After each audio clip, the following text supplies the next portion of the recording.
Welcome back to the channel, guys. My name is Tyler Babb, and today we'll be talking about the new James Gunn's Superman. This is a non-spoiler review.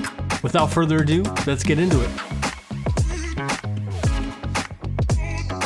Alright guys, so Superman is a story about Superman who he has to basically come to terms with his Kryptonian heritage and his Ma and Pa Kent farm life heritage. Well, at least that's what it was pitched to us if you read the synopsis of the movie. And I have many gripes with this film. Again, this is a non-spoiler review, but let me tell you, this movie is a mess. Guys, I'm sorry to report that I think this movie is just all over the place, and it's exposition after exposition after exposition, and that's kind of unfortunately all that this is. I saw this movie twice. The first time I saw it was on Tuesday night from the Amazon Prime screening, and it was a fun time, and I was with my buddies, and I really had a great time, first time viewing the experience, right? It was a whole thing. We went out to dinner, the hype was there, but going a second time, the issues that I had with this film, I was wondering if they were going to go away. And they didn't go away. They got worse. I see myself as a pretty fair film viewer, right? There are a lot of things that I enjoy. I can see when things are not made for me, but I can still enjoy them. And I can understand where things are more sophisticated and artsy and may not be for me, but I can still find the enjoyment and the craft in them. Unfortunately, I see things from a filmmaker's perspective because that's what I do in my life. That's what I do in my career.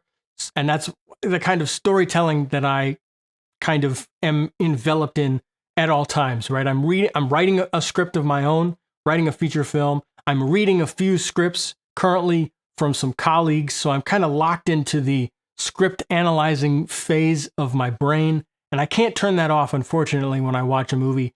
And this one kind of fails the test a little bit. The way that this movie seems to be presenting itself is we have fun action scene that's really cool and spectacle and wow and like look at me, and it's really well done. And then we cut to some sort of talking head sequence that is a lot of exposition and just kind of tells you what the plot is, right? It just kind of feeds you information, and I don't feel like there's any sort of character development here whatsoever, which really drives me up a wall, to be honest.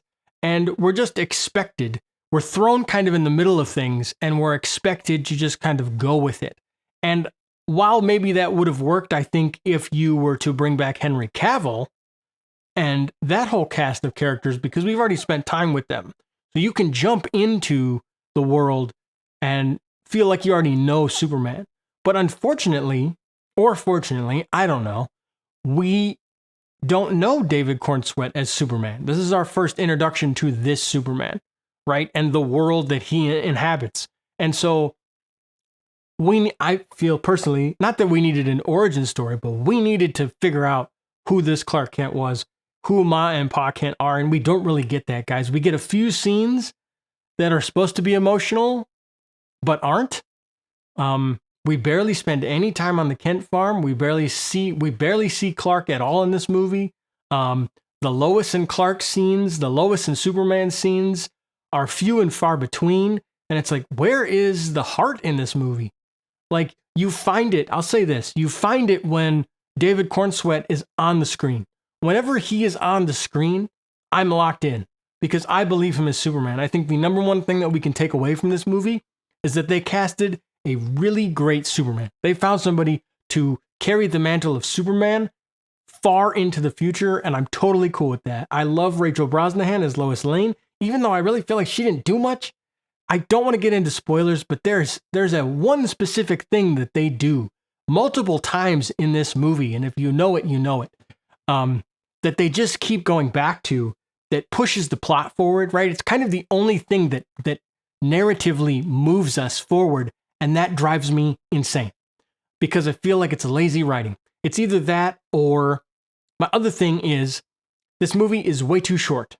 This movie is way too short. I don't know if James Gunn, if you wrote like a 2-hour and 30-minute movie and you had too many test screenings or something, maybe you did, and they told you, somebody somewhere told you that you needed to cut more time out of this movie.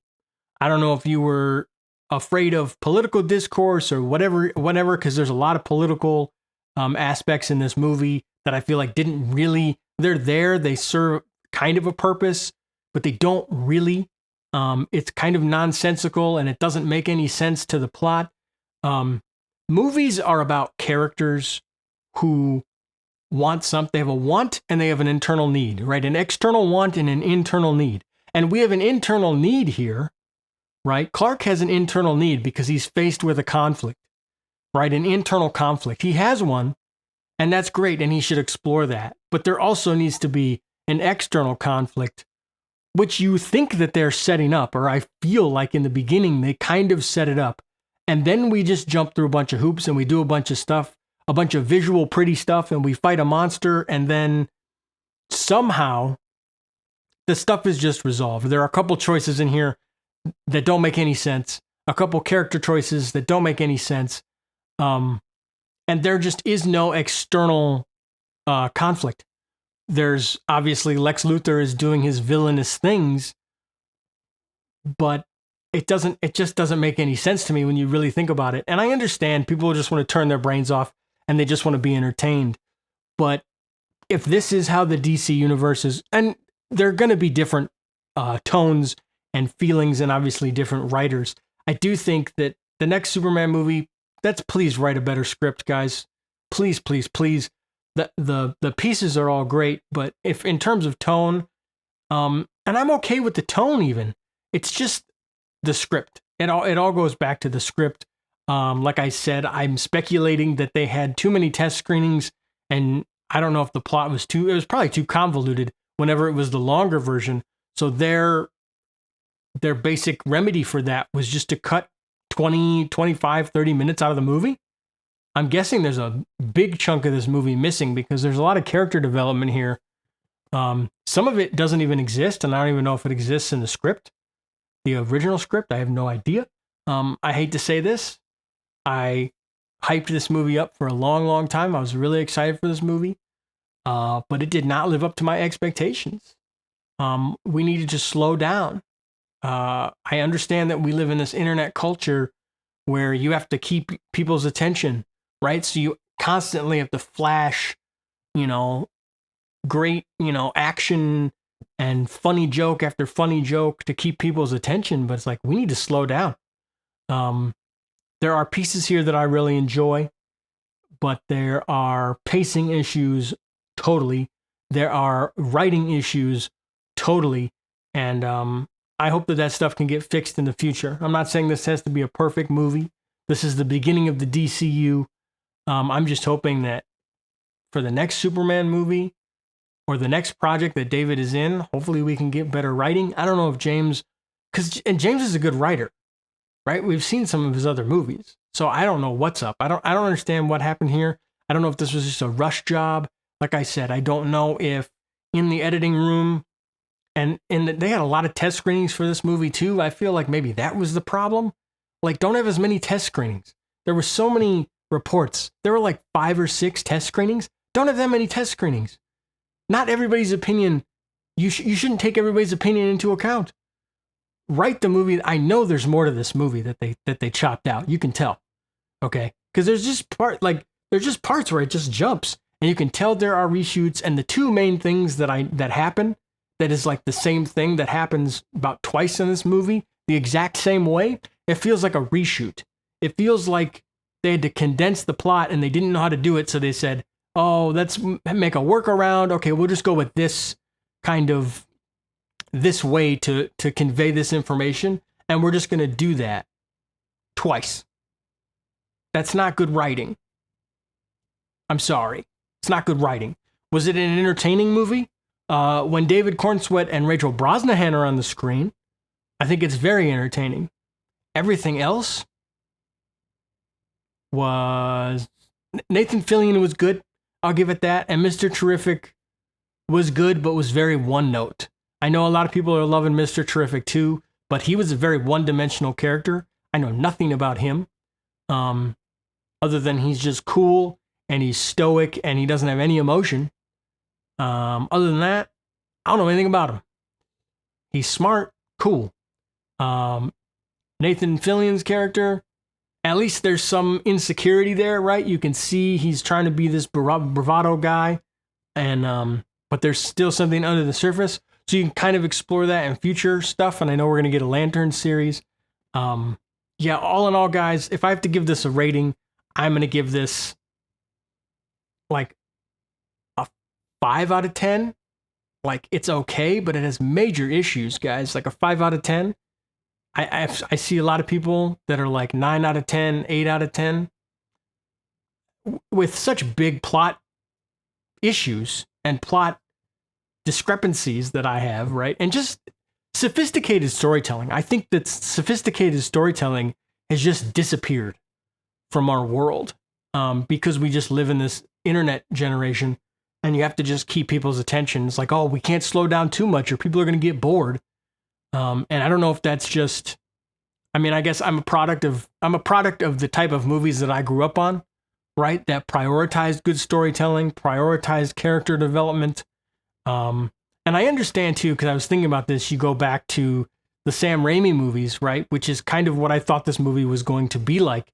And yes, Sam Raimi's Spider-Man movies are silly and campy and wacky.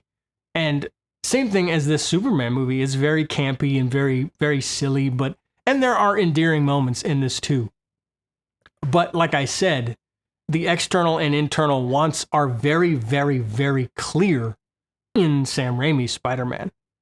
You know, Peter Parker wants to get the girl. Peter Parker wants to date Mary Jane, but he can't because he has these powers. And he has an internal struggle where it's like, do I be the hero with the responsibility? Or do I give in and be the teenager and pursue the love of Mary Jane?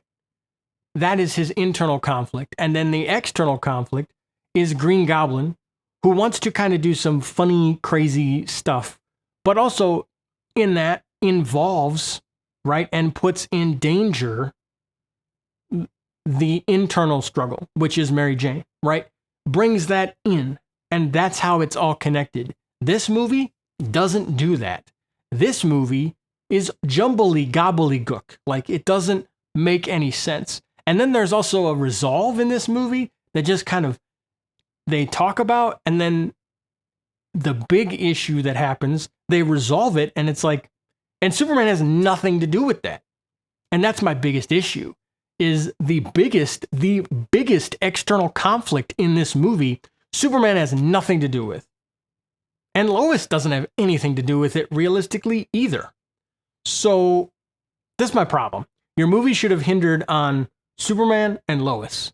And it should have been a team-up movie, if not an origin movie. It should have been a team-up movie where they work together to solve the problem, even with Jimmy or maybe some more people at the Daily Planet. Anyways, that's going to be my review, guys. If you enjoyed this, again, I approach film reviews maybe from a different point of view than most people. I am very locked into whatever story is being presented to me, right? From a filmmaking perspective, right? From a story and script writing perspective, that's where it all starts. It all starts with what's written on the page and what's translated to the screen for your viewing pleasure. So if you enjoy movie analyzing, I don't know how to say this word, but if you enjoy analyzing films on this level, welcome to the channel. Hit the subscribe button. I will always give you my honest thoughts, even though I was like hyping this movie up and wanted this movie to be great for like the last 3 years of my life. Unfortunately, I think it was kind of a letdown.